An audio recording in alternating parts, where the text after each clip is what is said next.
Don't mow your lawn, folks. Eat your lawn.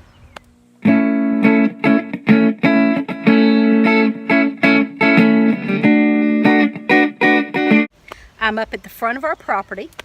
I have had Lee leave the front of the property not mowed.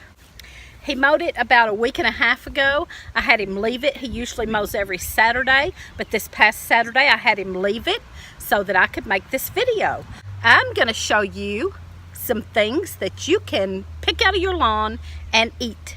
You can have a salad right in your own front yard or your neighbor's yard, somebody's yard, whoever's yard that they haven't sprayed any pesticides or any kind of sprays. You know, that abandoned lot that nobody's taken care of, nobody's sprayed it, nobody's mowed it. Go there and get you a salad. Don't go to the store. I'm going to show you how. Y'all stay tuned and watch this, and we're going to eat our lawn. Our house is way back over this way, and this is just a big, huge front yard where the pecan trees are. All the pecan trees are back here, my American flag. And our garden is back up this way, and this is just a big open area before you get to the road. I won't get real close to the road. You don't want to pick right on the side of the road or anything. I won't get real close to the road. I'll stay back up this area through here. This open area here, there would be no birds, no animals, nothing bothering this. If you're just a stickler about mowing your yard. Lee is, so I had to convince him to let this grow so I could make this video. Otherwise, I probably would go down to a there's several abandoned lots down this road that I could go to. So the first thing you see that is in almost every lawn is clover. And yes, clover is edible. The best part is the little flower head. Now these are the smaller white ones. There's also the purple ones are usually, it's called red clover. Has kind of a purple colored flower on it. And usually those flowers are a little bigger than these white ones.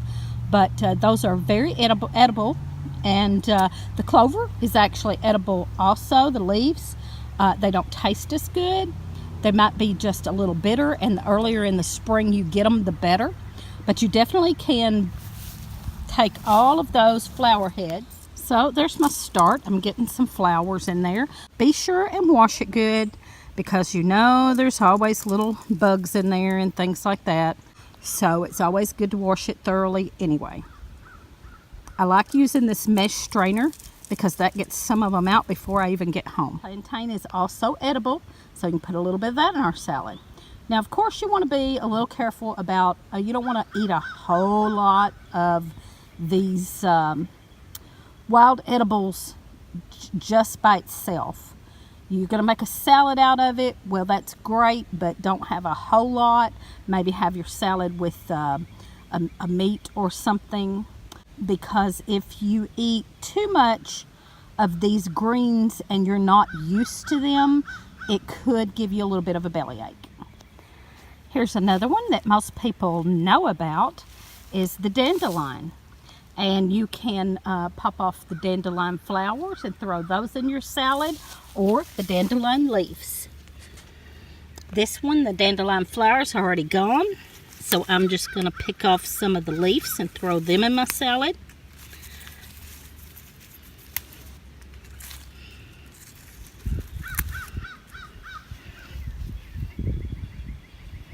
And all of these all of these wild edibles are loaded with vitamins and nutrients and are very good for you. Now here's some very small stinging nettle. I'm not going to pick that because I didn't bring any gloves with me, but you could pick some stinging nettle. It's also medicinal and has lots of purposes and is very good for you. I dry a lot of stinging nettle to put in my dried greens for my morning green smoothie. So there's some of that growing up small. I could pick that if I had my gloves and throw a little bit of that in there. And I do have a video. I have a couple of videos showing me picking the stinging nettle and using that in a green smoothie. So go back and watch those videos about the stinging nettle to identify it and to use that. If I had my gloves, I'd pick a little bit of that and throw that in here with my greens. And when you wash those up good, then the stingers will be gone. You just need to wash it really good, and when you use it, when you cook it or dehydrate it or anything, the stingers will be gone. There's a dandelion flower. I found one. There's not a whole lot out here. They've all been mowed down, picked, and not come back up yet. But there's one. If I find any of those, I'll throw those in here. There are a few. I'm seeing some of the violet leaves. Now the violets are gone. If it was a little earlier in the spring, I could put violet stems and flowers in here. But those are gone. There's leaves left. And I could put those in there too. I'm going to just pick that one and put in there. I like the violets better. The violets and the stems are edible, and you could throw those in here if they weren't already a little too late. The spring has kind of passed us. It's starting to get hot, so we don't have the violets anymore. Now here's some plantain seeds. Now that's off of the little dwarf plantain that I showed in another video. The little dwarf plantain is smaller and fuzzy, and it has the same seed heads, and those are edible also. I'm just going to pick a few of those and put in here. These are better. The younger the better. The younger in the season, you know, spring, the better. Or the smaller. Here's a small one. He'll be good.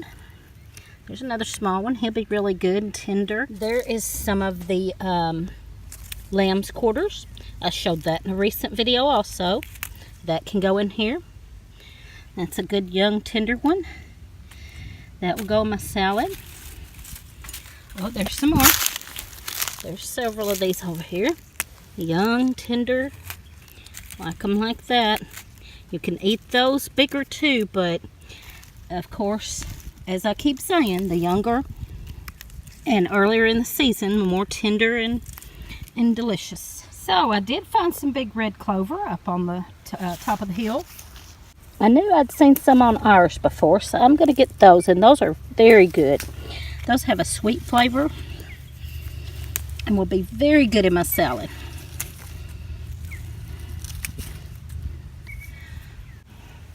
There was some purple dead nettle out here. I have picked a little bit of that and put in a salad. I don't see any right now. I don't know if it's already gone. I waited too late for that. I did pick some back when there were some out here. I didn't pick it all, and I was going to show that today, but I don't see it. I guess it's already died down. Okay, on the other side of the property, this is a spot that has not been mowed at all. Ours had been mowed several times, and all of that stuff was coming back up. But here's an example of if you go to a spot that hasn't been mowed, these are so much bigger. These are huge. So I've hit the jackpot here. These are so much bigger. I'm going to show you. They're about as big as the red ones. Here, I'm going to put them in my hand. The difference in the one that had been mowed and the one that hasn't been mowed at all. They're huge. They're as big as the red clover. So I'm going to pick some of these and get some of these in my salad. And I know that this hasn't been sprayed or anything. It just hasn't been mowed either over here. So everything's bigger because it hasn't had to grow back up.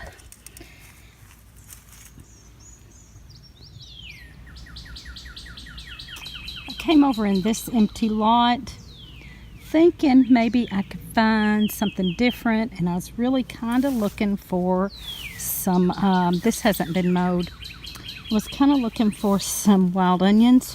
You could throw a little bit in your salad or whatever, but you can also, as Homestead Tessie recently done a video on where she took the wild onions and wild garlic and dehydrated it and then ground it up in a fine powder for a spice. Now, I'm in luck. I did find some wild onion. I'm going to get a little bit of it. It may be too big.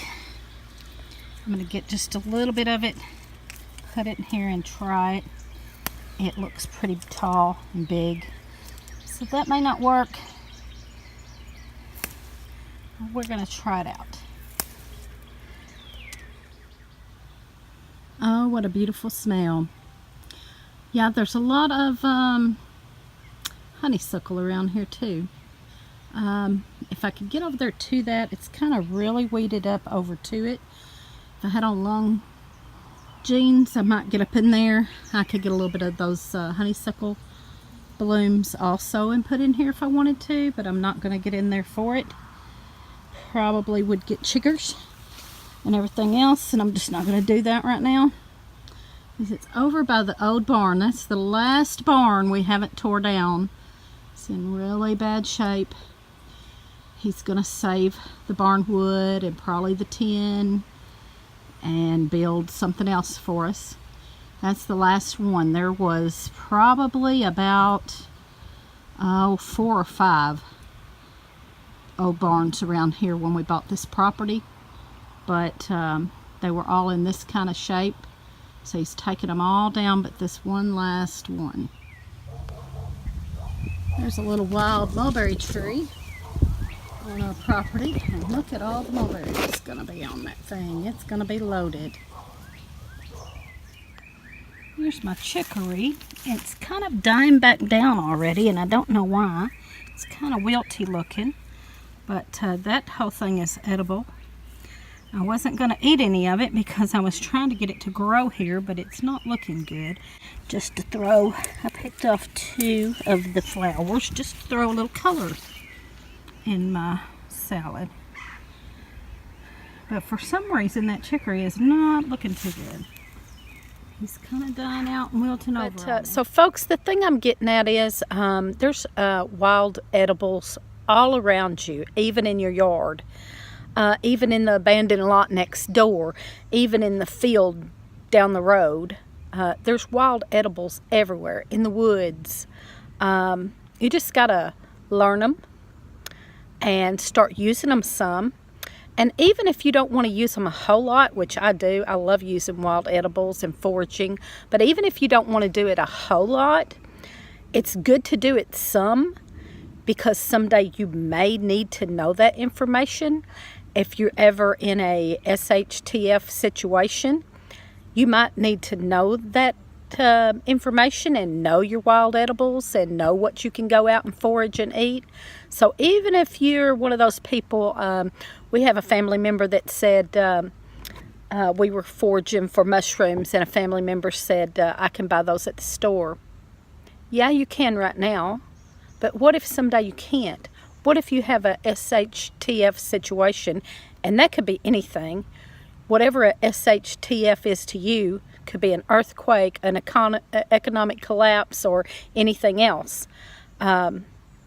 Whatever that means to you, that could happen to you. And then you might need to know what you can eat around you to keep from starving. You never know. So it's good to learn those things now. But this video, I wanted to show you that right in your own yard is some things you can eat. So thanks for watching. Give us a thumbs up and comment and subscribe. Okay folks, so there's my salad. A lot of it's out of the yard. There's my chicory and my plantain and clovers. I did go get some radishes out of my garden and an onion out of my garden to put in it, and there's a little bit of lettuce out of my garden. Then I made a homemade vinaigrette. I made that with avocado oil, apple cider vinegar, and garlic, and just a little bit of honey. Shake that up.